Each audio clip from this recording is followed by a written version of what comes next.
I have lived my life just pursuing that which is good, done the right things.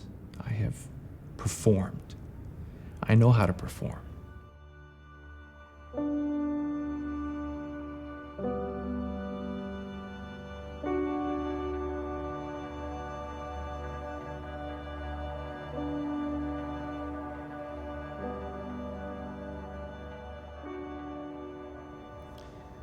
So just a week ago, we had some friends visiting from California who enjoy going to vineyards. So we found that there's a little vineyard right here in McKinney.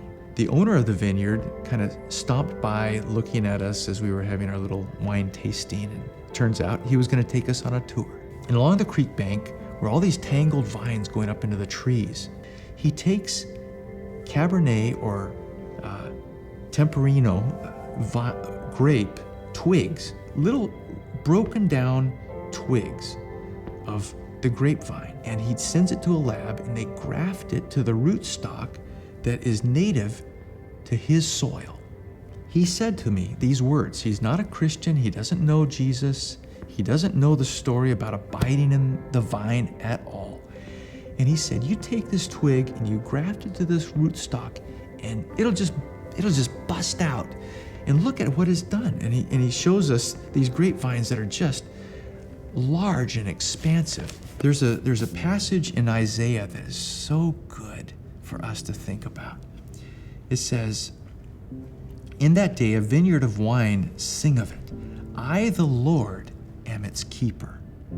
I water it every moment, lest anyone damage it. I guard it night and day.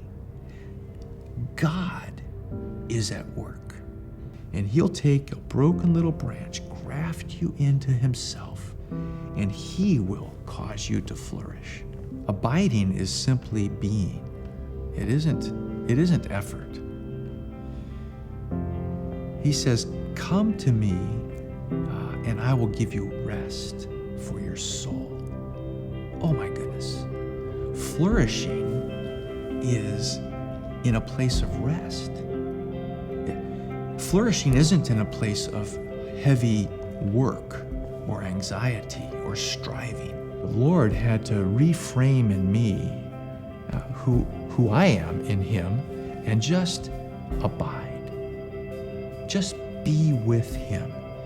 He will frame and develop in me his fruit and his timing. He will develop in me his purposes that he wants and shape me. The fruit that comes from abiding in Christ is not for the vine. It's not for me. It is for others to enjoy.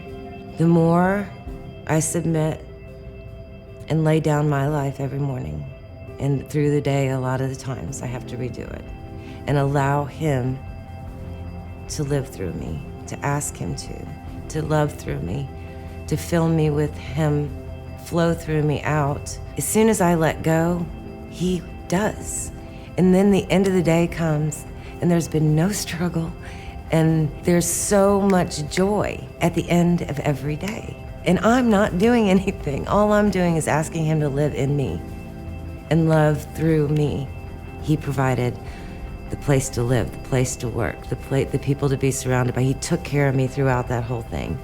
And it's been this beautiful story of him taking care of his little girl when he knew I was having a tough time, but he was doing it for my good and for his glory.